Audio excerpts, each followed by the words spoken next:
Si Netanyahu ketar-ketir.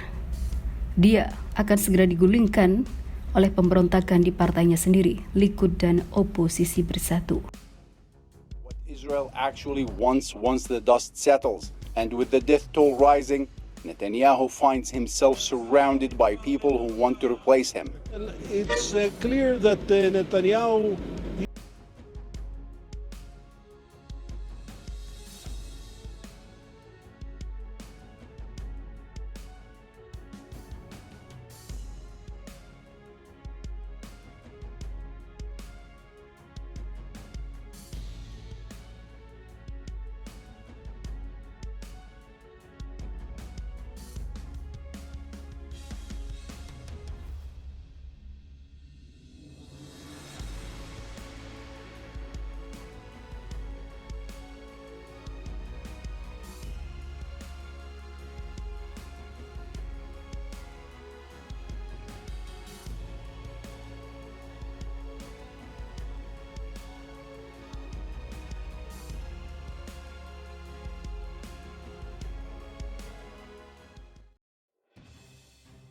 Perdana Menteri Israel Benjamin Netanyahu dilaporkan berada dalam situasi yang menakutkan, akan segera digulingkan oleh pemberontakan di dalam partainya sendiri. Partai Netanyahu yang memenangkan pemilu, yaitu Partai Likud, dilaporkan berpeluang akan segera berupaya bersama dengan partai oposisi untuk menggulingkan sang Perdana Menteri menyusul ketidakpuasan mereka terhadap kepemimpinannya.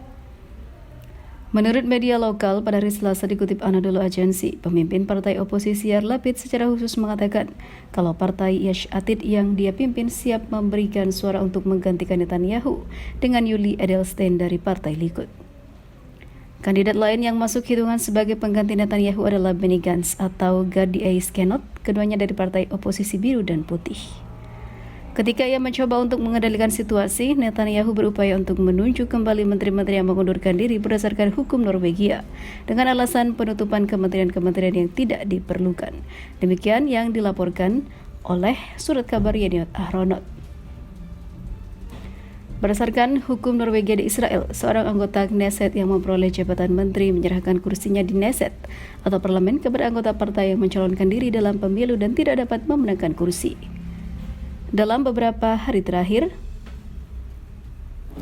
muncul kekhawatiran akan pemberontakan melawan Netanyahu di Partai Likud dan tindakan bersama dengan oposisi untuk menggulingkannya, kata surat kabar itu. Kritik terhadap partai dan juga koalisi yang berkuasa dari anggota Likud meningkat di tengah upaya untuk mengambil tindakan melawan Netanyahu, tambah laporan tersebut. Netanyahu dianggap gagal. Suran untuk menyelenggarakan pemilu baru di Israel semakin meningkat di tengah kritik terhadap Netanyahu atas kegagalannya mengakui tanggung jawab atas serangan lintas batas yang dilakukan oleh Hamas.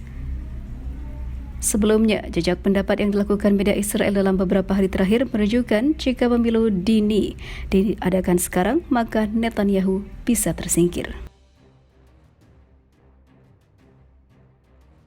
Tentara Israel gagal tangkap pentolan Hamas usai kepung rumahnya di Gaza. Aksinya malah ditertawakan. Perdana Menteri Israel Benjamin Netanyahu mengklaim pasukan Zionis mengepung pimpinan politik atau rumah pimpinan politik militer Hamas Palestina Yahya Sinwar. Netanyahu membenarkan jika kediaman Sinwar memang menjadi salah satu target utama operasi pedang besi di jalur Gaza. Orang nomor satu di pemerintahan Zionis itu menyatakan bahwa pengepungan rumah Sinwar dilakukan tentara Israel pada malam hari. Meski sudah berkoar soal pengepungan, tentara Israel jelas tidak menemukan sasarannya. Akan tetapi Netanyahu sesumbar pasukannya akan segera meringkus Sinwar. Tadi malam saya katakan bahwa pasukan kita bisa pergi kemanapun di jalur Gaza. Mereka saat ini mengepung rumah Sinwar, ucap Netanyahu. Rumahnya bukan istananya dan dia bisa melarikan diri, tetapi hanya masalah waktu sampai kami menemukannya.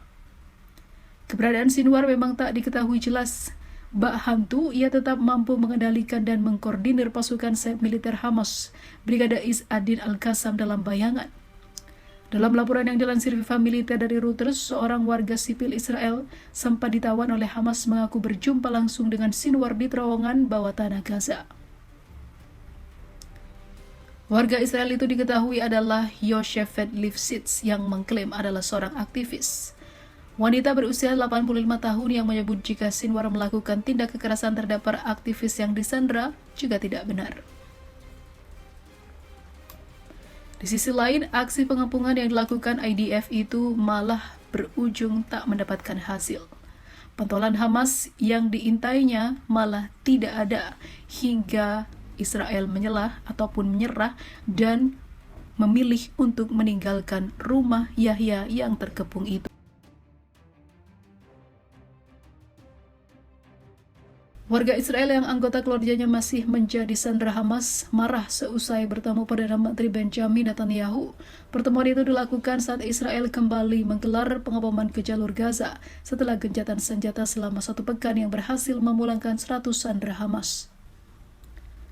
Nasib 138 warga Israel yang masih disandera di Gaza masih belum diketahui. Saya mendengar cerita yang menghancurkan hati saya. Saya mendengar tentang kehausan dan kelaparan mengenai penganiayaan fisik dan mental, kata Netanyahu dalam konferensi pers. Mendengar ocehan Netanyahu, sejumlah kerabat sandera yang hadir langsung meninggalkan pertemuan yang wajah kesalnya nampak dan juga nada kritis terhadap pemerintahan Netanyahu. Dani Miran misalnya, putranya yang disandera Hamas dalam serangan mendadak 7 Oktober lalu mengatakan, ia merasa kecerdasannya dihina oleh pertemuan tersebut. Ia ingin pergi di tengah-tengah pertemuan. Saya tidak akan menjelaskan secara terperinci apa yang dibicarakan dalam pertemuan tersebut, tetapi seluruh pertunjukan ini sangat buruk, menghina dan berantakan, katanya. Kepada Channel 13 Israel dan mengatakan, pemerintah membuat lelucon yang tidak lucu atas masalah ini. Mereka mengatakan kami telah melakukan ini, kami telah melakukan itu. Sinwarlah yang mengembalikan orang-orang kami, bukan Netanyahu. Saya marah karena mereka mengatakan bahwa mereka mendikte. Mereka tidak mendikte satu langkah pun, lanjut Miran. Pertemuan tersebut dimaksudkan sebagai forum bagi para sandera yang dibebaskan untuk menceritakan pengalaman mereka selama di tawanan. Kelompok yang mewakili keluarga sandera yang tidak disebutkan namanya mengeluarkan serangkaian kutipan yang katanya diambil dari pernyataan yang dibuat beberapa mantan sandera dalam pertemuan tersebut.